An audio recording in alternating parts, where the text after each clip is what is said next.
Olá, tudo bem? É um prazer tê-lo aqui comigo. Quero agradecer por ter escolhido a minha palestra que fala sobre o mediador de alta performance. Quero também agradecer ao Otávio Neto pelo convite para participar desse congresso tão importante para a educação, tanto acadêmica quanto corporativa. Eu sou Lúcia Otero, eu sou educadora corporativa, eu já atuo há mais de 15 anos na formação, capacitação de profissionais dentro do ambiente de trabalho. Então, trabalho com formação de líderes, secretárias, assistentes, pessoal de atendimento ao cliente e também comunicação corporativa. E meu objetivo é compartilhar com vocês as minhas experiências ao longo desses 15 anos e o que eu tenho observado que proporciona uma melhor integração entre treinandos e mediadores, facilitadores ou docentes. Então, me acompanhem e vamos conversar um pouquinho sobre como nós podemos ser mediadores mais bem preparados, mais interessantes para os treinandos e usando a metodologia do coach. Excelente! Quando nós pensamos, então, neste momento, inclusive o congresso todo é focado nisso, nós temos um mundo tecnológico a nosso favor. Então, todos os olhares estão voltados para as novas tecnologias. Então, se procura inserir o telefone, o celular, o tablet, o note, o net, enfim, todas essas ferramentas tecnológicas para manter a atenção dos treinandos. Só que não é somente isso, não é? Nós sabemos que os recursos são ilimitados, mas além do mundo tecnológico, nós também podemos lançar mão de outras ferramentas ou atividades que nem sempre vão requerer uma ferramenta de tecnologia. Ela pode ser usada através de um jogo físico, um exemplo que eu uso bastante é o Canvas. Então vamos investigar um pouquinho mais isso. Então nós sabemos hoje que os treinamentos estão cada vez mais baseados na metodologia de aprendizagem acelerada. Este é o nome que se dá. Então, quanto mais rápido e através da prática nós pudermos proporcionar esta aprendizagem, mais satisfeito ficará o treinando e ele sairá ao final de um período com um volume não só de conteúdo teórico, mas de prática daquilo que ele pode levar para o dia a dia. Nós sabemos também que os aplicativos móveis, eles são muito úteis. Veja que você pode passar uma atividade para os treinandos, que eles procurem na internet informações, tratando desta forma a Flipped Class, na qual os alunos trazem parte do conteúdo, ou até promovendo uma Blended Class, parte do conteúdo será via internet ou via EAD e outra parte presencial. Então, o mediador, ele pode atuar de forma com excelência nas duas pontas, ou no presencial ou no EAD. Sabemos também que os jovens, principalmente jovens e adultos, eles são atraídos por metodologias que envolvam reflexos, questionamentos e uma certa competitividade. Então, hoje nós falamos muito da gamificação, que é a aplicação de jogos sérios, não é? Para o aprendizado e retenção de alguns conteúdos. Sabemos ainda que cada vez mais nós temos que personalizar o conteúdo a ser aplicado, independente de ser uma disciplina de exatas, humanas, biológicas ou ser um curso de capacitação profissional. Nós precisamos personalizar entendendo o perfil do nosso público. E é isso que eu quero propor, porque o bom mediador, aquele que é admirado, aquele que é seguido, é aquele que entende melhor como, utilizando as tecnologias e todas essas ferramentas, ele vai aplicar os recursos respeitando os diferentes perfis de aprendizado. Certo? Então hoje o facilitador, ele o mediador, não é? Ele atua como um mentor, um tutor, um coach, e isso diversifica de acordo com o perfil do treinando. Então nós trabalhamos com a observação daqueles que estarão conosco. Também lembramos que hoje se investe muito nas plataformas de ensino à distância. Há de se considerar que essa plataforma, embora ela seja desenhada por designers, né, que nós já temos hoje, que é uma categoria de profissionais, ela também tem que ter esse cuidado, tem que contemplar os diversos perfis de aprendizado.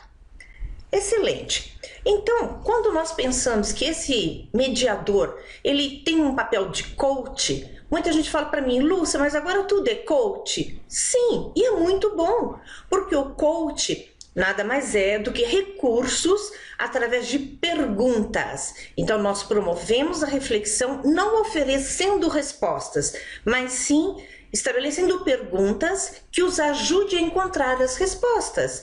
E esta é a melhor forma de aprendizado.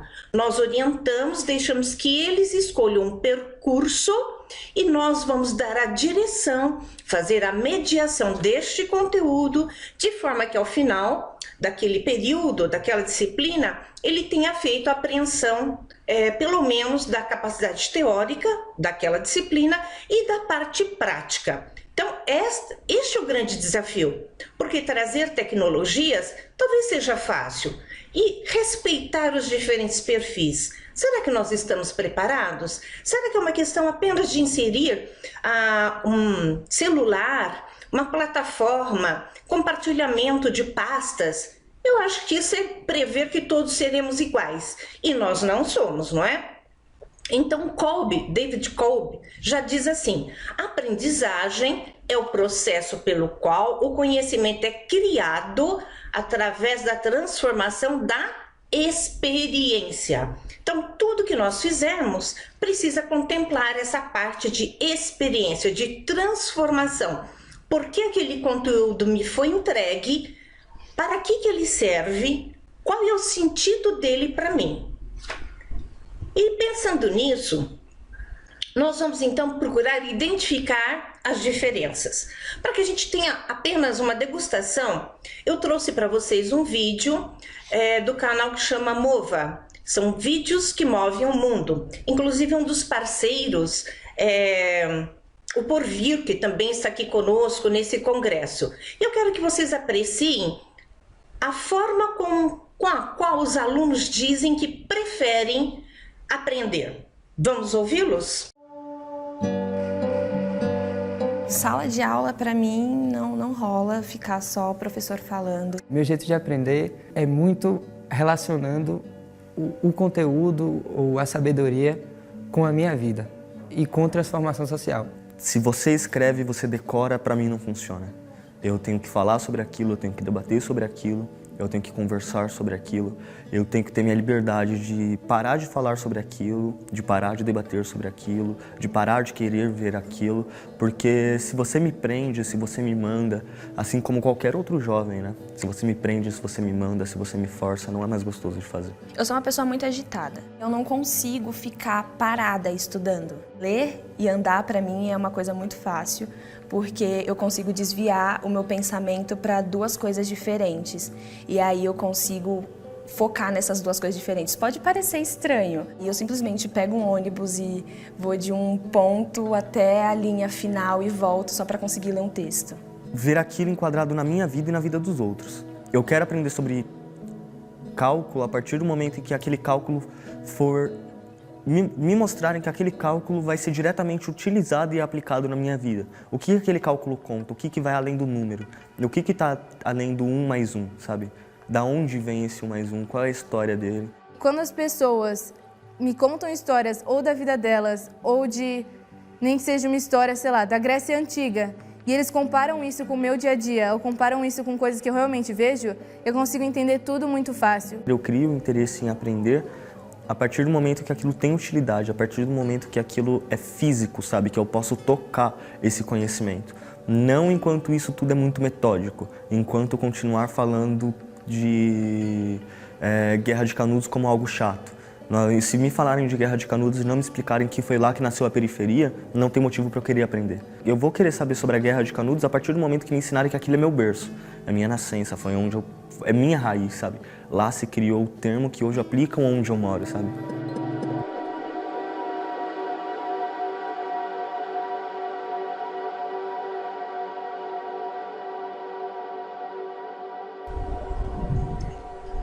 excelente, não é? Da mesma forma que esses jovens pensam que eles querem aprender na prática, o conteúdo tem que ter significado para eles. Aprender matérias apenas por decorar e passar nas provas já não faz sentido para um grupo de pessoas que tem acesso a todo tipo de informação por meio da internet. Então fica um pouco enfadonho. E a mesma situação que eu encontro dentro dos treinamentos corporativos, porque os profissionais são convidados a fazerem um treinamento e se não fizer sentido para ele, se ele não sentir uma aplicação imediata, ele não tem atenção, ele dispersa, ele cumpre a obrigatoriedade, mas ele não sai de lá com conteúdo suficiente para ser um multiplicador. Porque este é o nosso grande propósito, ensinar para que estes ensinem outros e a gente possa propagar os ensinamentos. Então, pensando em canais preferenciais, nós temos várias teorias, né? Já vem de anos esses estudos, e eu trouxe apenas duas para comentarmos. Uma delas chama-se VARC, que é o acrônimo, né, de visual, auditivo, misto, né, de leitor e auditivo, e o sinestésico. Essa teoria é do Rony Alonso e ele diz o seguinte, que cada um de nós tem um canal preferencial e faz totalmente sentido, não é? Se eu sou visual, eu gosto de imagens, cores, movimentos. Se eu sou auditivo, as histórias me interessam mais, os sons, porque eu vou colocar na minha mente a história construída, a imagem construída a partir da minha audição. O sinestésico é aquele que quer mexer, ele quer pegar, ele quer ter contato com aquilo para que ele se sinta satisfeito no aprendizado. E aí, caminhando junto disso, nós temos então a teoria de David Kolb. David Kolb é um americano e nos anos 70, a partir de vários estudos, ele desenvolveu uma teoria que ele fala dos estilos de aprendizagem. E ele fala que toda aprendizagem ela tem um ciclo. Esse ciclo permite identificar em qual estágio cada treinando se sente mais à vontade para interagir. Então ele desenha esse ciclo e está aqui à disposição para vocês, o diagrama de aprendizagem, e aí ele classifica em 4 tipos de aprendizes. Vamos verificar. O primeiro dele é chamado de acomodativo. É aquele que a gente chama de agindo e sentindo. Ele geralmente ele tem uma intuição muito maior. Ele gosta de colocar os ICs, né? Aprender com as experiências, com a descoberta. E ele aprecia a opinião de outras pessoas e gosta de partir para a prática. Então ele quer trabalhar na concepção, na construção daquilo que vai ser feito. Exemplo, se você quer instituir um aplicativo, ele quer fazer o aplicativo, ele quer buscar o site, ele quer buscar como vai ter essa distribuição, o que vai colocar ali, sempre trabalhando nesta informação, e ele é muito mais intuitivo, né? Ele vai pelo sentimento que ele observa nele e nos outros. O segundo perfil é chamado de divergente. Então é aquele que fica numa observação, né? Ele sente e observa. Então ele procura primeiro verificar o que os outros farão. E ele depois vai entrar para fazer, vamos dizer assim, a parte estética, porque ele tem uma sensibilidade artística, ele sempre tem uma perspectiva, ele gosta muito de chegar na finalização do assunto. Por quê? Ele prefere entender o que os outros fazem para que depois ele possa intervir, trazendo a contribuição dele. E quem é esse? É aquele que vai fazer o final do vídeo, é aquele que vai ajudar a fazer uma acabativa de um canvas, de um mapa mental, enfim, ele vai fazer a parte estética. O convergente, é aquele que observa e pensa, e ele vai deduzir a partir do funcionamento. Então, para eles, as ideias e conceitos são muito importantes. Ele quer saber por quê, de onde veio aquela teoria, como como que ela funciona? Por que que ela foi validada? Então ele se interessa muito no histórico. Ele tem que ter uma base sólida que o convença de que aquilo é funcional.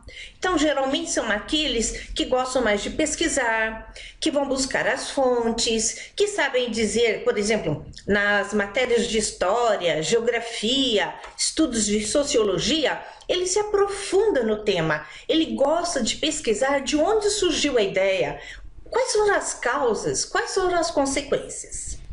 E o quarto tipo é o assimilador. É aquele que está pensando e agindo no mesmo momento. Então, ele gosta de seguir orientações. Se você disser para ele, olha, é para fazer passo a passo, a metodologia é essa, ele vai fazer. Um exemplo disso é aquela pessoa que lê manual antes de usar um instrumento ou um celular. Quantos fazem isso? Pouquíssimos, não é?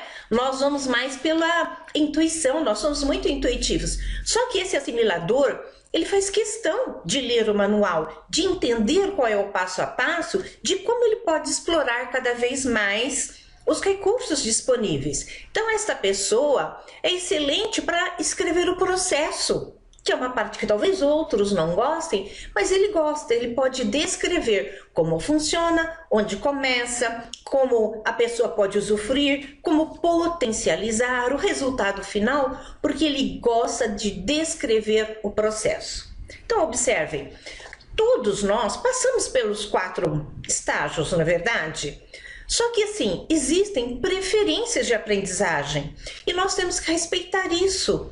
Mesmo com a inserção da tecnologia, eu não posso esquecer que eu lido com pessoas e pessoas são diferentes, elas são emocionais e eu só consigo a atenção delas quando eu trabalho no límbico, exatamente nesta área do cérebro que provoca emoção de surpresa, de alegria, de desafio. Enfim, todos esses sentimentos que vão fazer um registro na memória dele. E é por isso que nós estamos aqui falando sobre esse mediador de alta performance, porque é isso que ele tem que entender, como ele vai encantar este público, respeitando os diferentes perfis. Então veja que não se trata apenas de inserir uma tecnologia, mesmo com ela, eu tenho que verificar se ela contempla esses quatro estágios, de forma que todos aqueles que estiverem no treinamento possam usufruir desse processo. Muito bem. Outra coisa muito importante é como ter um treinamento anti-sono. Porque nós mesmos, quando temos que participar, às vezes, de um webinar, de uma palestra, ficamos enfadados. A pessoa, às vezes, é muito teórica, ela tem um conteúdo riquíssimo, mas ela não tem didática e ela não promove interação. Então, toda vez que você for entregar um conteúdo, pergunte assim: como deveria ser esta aula para que eu, como aluno, sentisse vontade de participar dela? Ela precisa ser mais dinâmica? Ela tem que envolver jogos? Ela tem que ter vídeos? Ela pode prever um pré-work, algo que eu possa entregar antes para que os treinandos possam já pesquisar e nós fazermos um debate? Isso pode ser muito rico. Podemos usar os mapas mentais. A partir de um centro, não é? Nós trazermos as informações, fazendo as ramificações. Isso é super rico. Usar a metodologia do Canvas. Embora o Canvas tenha sido idealizado para dar suporte ao plano de negócio, porque ele é um quadro com 9 blocos de informações, nada impede que nós usemos e façamos as adaptações corretas. Eu mesma já usei em treinamento de liderança. No final do treinamento, eles preencheram um Canvas de como a liderança seria disseminada dali para frente, quem seria o público-alvo deles, quais os recursos eles precisariam, quais competências devem ser trabalhadas, quais as consequências, né, a meta desejada. Então foi muito rico e cada grupo pode participar. Uma outra metodologia é o World Café, é distribuir em mesas diferentes e fazer com que os grupos rotacionem nas mesas, contribuindo com as ideias daquelas mesas. Então, assim, a gente tem que estar preparado para usar outras ferramentas que não só tecnologia, porque o bom mediador, o bom docente, o bom instrutor, ele não fica dependente de um PowerPoint, ele não fica dependente de um aplicativo. Ele sabe que se ele não tiver esses recursos, ele tem total condição de promover uma interação, usando todas essas metodologias que não requerem muito esforço, nem muitas tecnologias, e podem ser feitas a partir de documentos físicos, não é verdade? Então, assim, lembre-se disso. Para que não haja sono, o treinamento tem que proporcionar interação e criar relevância. Por que que eu aprendo isso? Qual é o propósito? Como eu vou aplicar? Se isso me satisfizer, não tenha dúvida, eu vou me envolver e o resultado será muito positivo. Para ajudá-los, eu sempre uso uma metodologia que consegue distribuir efetivamente aquilo que nós vamos transmitir aos treinandos. Eu chamo de CEL. Eu tenho que dividir todo o meu conteúdo desta forma. Na primeira parte é o conceito, o que é, de onde veio. Na segunda parte é a estrutura. Qual é a aplicabilidade dele e como é feito? E por último, no U, é a utilização. Como a pessoa vai levar aquilo para a prática dela. Então, permite que eles mesmos discutam como aquilo faz sentido no dia a dia dele, na escola, no ambiente social, nos relacionamentos, nos outros grupos de integração, não é verdade? Porque nós sabemos que hoje a internet aproxima os grupos. Então, se a gente conseguir levar essa metodologia de conceito, estrutura e utilização, nós teremos atendido todos os perfis de aprendizagem. E também podemos lançar mão da nossa linguagem corporal. Nós sabemos que o corpo fala. Se o mediador ele se limita a pegar um note, ficar atrás de uma tela, não é? Explicando um aplicativo, uma ferramenta, ele pode conseguir uma parte da atenção. Mas se depois de 18 minutos ele não terá a turma com ele. E sabe por quê? Que faltou essa interação corporal, essa linguagem de aproximação. Nós temos no YouTube vários vídeos que falam sobre isso. E duas dicas, não é? Que eu costumo compartilhar é a seguinte: quando você quiser trazer os treinandos para uma atividade de envolvimento, você tem que levantar os braços e as mãos acima do ombro, porque isso é um movimento de convocação. Vocês lembram dos políticos em horário eleitoral? É mais ou menos isso, não é? Então, quando eu quero convocar, chamar, o meu movimento está aqui, olha, acima dos ombros. Quando eu vou falar alguma coisa técnica que requer um aprendizado muito mais auditivo, a minha mão tem movimentos secos e abaixo, na altura da cintura, certo? Porque aí eu digo que é uma coisa séria, é um conceito. Então veja que o próprio corpo pode trazer uma dinâmica de interação.